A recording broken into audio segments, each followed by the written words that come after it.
ng'otambulira ku luguudo luno olusangibwa ku kyalo Bubaale mu ggombolola y'e Gombe mu disitulikiti y'e Wakiso, oyinza okulowooza nti gye lukutwala wala. Nedda, luliko we lukoma era nga wasigadde olina kusimbawo kasooli. Kyokka olinako w'otuuka nga waliwo ekiraga nti oluguudo lwe tulese emabega lwali lweyongerayo. Mu Novemba omwaka oguwedde, mu nkuba eyali etonnya bikokyo, omugga Mayanja gwawaguzza era mu kuyirigguka gwagenda n'olutindo olwali lugatta enguudo zombiriri. Ebuuyi eno ly'essaza Kyaddondo mu munisipaali y'e Nansana, so nga gy'olengera erudda eri ye Busiro. Obulamu bw'abatuuze bano bonna bulijjo bwatambuliranga ku kitundu ky'olengera erudda eri ekimanyiddwa nga Mmende, kubanga ye wasangibwa amasomero beppo n'amalwaliro. Okumala emyezi kati kumpi esatu, abaakuno embeera ebakaabya akayiri Gombe nga tebamanyi na butya bwe banaagivuunuka. Sisinkanye Sarah tebasuulwa ng'essaawa yonna asulirira kuzaala. Eddwaliro lya gavumenti lyokka lye yeeyinza lye liri e Mmende era ng'obweraliikirivu obuliwo buli ku butya essaawa ye ey'okusumulukuka bw'enaaba. Amalwaliro agatwetoolodde nga ssente nnyingi, ate Mmende ebadde etuyamba kubanga lya gavumenti. Tuwayo ssente ntono ate n'ekkubo libadde litwanguyira okuyitamu. Bwe ntegeera nti nfunye akabonero k'okuzaala nsobola n'okutambuza ebigere ne ntuuka mu ddwaliro mu budde. Naye kati sikyasobola kubanga kitwala essaawa mpanvu okutuuka mu ddwaliro eryo. Tebasuulwa abadde mu n'endowooza y'okusala omugga nga bukyali abeeko waafuna obubuddamu ng'anaatera okuzaala, naye bw'anyumya byalabye bakazi banne abazito bayitamu ku mayanja ono, wamma ggwe ebyo n'abimma amazzi. Waliwo n'omukyala omu eyali agenda okuzaala ng'asazeewo ye asale mu mazzi, naye n'azaalira muno mu mayanja. Omugga gulabika ng'omuteefu naye mujjudde ettosi era nga bakira tulaba abantu abagezesa emikisa gyabwe okunoonya we basalira. Tutegeezeddwa nti waliwo n'abo abafudde nga bagezaako. Okuva omugalo gwakutula guno twakafiiramu abantu abawera 6 lwa kunoonya ku makubo gabatuusa mitala. Ensolo zennyini zigutya ng'ente eno gye twalabye bannyiniyo nga bawalaawala egusale. Yatuuse n'akaseera n'ezimbira ddala omutwe era bawaludde empalulo okugituusa ebuziba.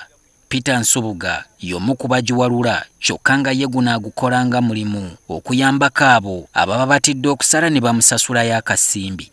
Anti era kisinziira ojja ng'otya amazzi nga nkukyajinga ssente nnyingi. Ng'ebitundu by'eggwanga ebirala nakuno kuliko abantu abalina akawuka akaleeta mukenenya nga Mariam Nalukwago. Ono atubuulidde nti okuva Mayanja lwe yanyiiga ye takyalina gamwetantala okugenda okunona eddagala eriweweeza akawuka. Mbadde njijja Mmende era nga kati wembabuulira nze wendi wano ndi mulwadde. Neera olaba nzijje mu nju nga sikyalina kaddagala konna nti ngende Mmende nkole ki? Nona eddagala nga nze omukadde amazzi ago ngatya. Sigasobola gayitamu kubamu akafiiramu omuntu ennaku zino. Bwe naagalinnyamu ate nange ne ŋŋenda. Kati by'eddagala byakomaawo. Nalukwago obulamu kati abuwangaliza ku mululuuza na Kigaji nga ne bazzukulu baba bamulwaliridde nabo okwo kwe banya okulokola obulamu. Okumanya ekkubo ono tekya n'abaana bennyini baaweerera ku mutala eri gye basomera naye nga bangi n'ebibuuzo tebaabikola olw'omugga okubalemesa.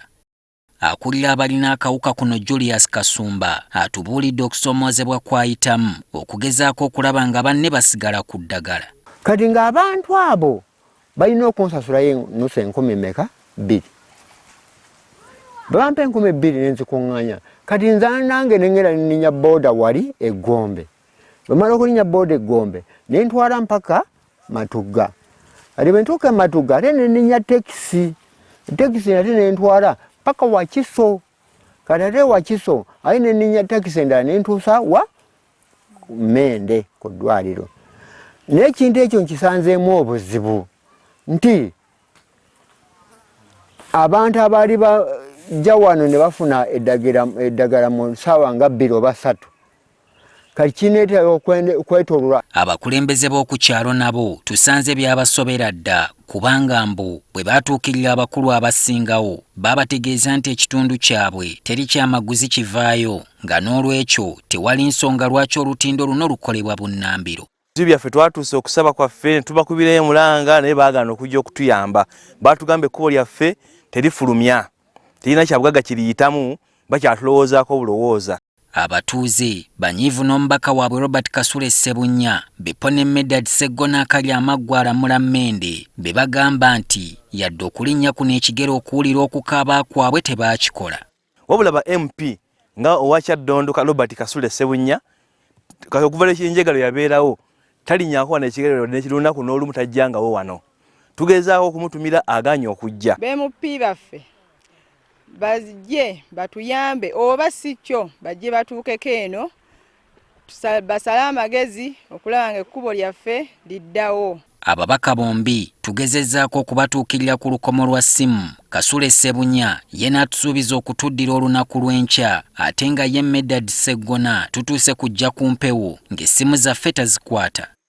Akaseera wabula mpawe kaaga olusomo olusooka olw'omwaka okuggulawo, kyokka ng'amasomero gonna abaana ba kuno gye basomera gali Mmende. Singa abakulu basigala mu mbeera ya kyesirikidde, abatuuze ba kuno balabudde nga bwe bajja okwekalakaasa okujjukiza abakulu nti eyeetemeeza omumba gwe bazikuba, so nga bulijjo n'akaami akatono okanyoomera mitala wa mugga. Solomon Kaweesa, NTV ku ssaawa emu.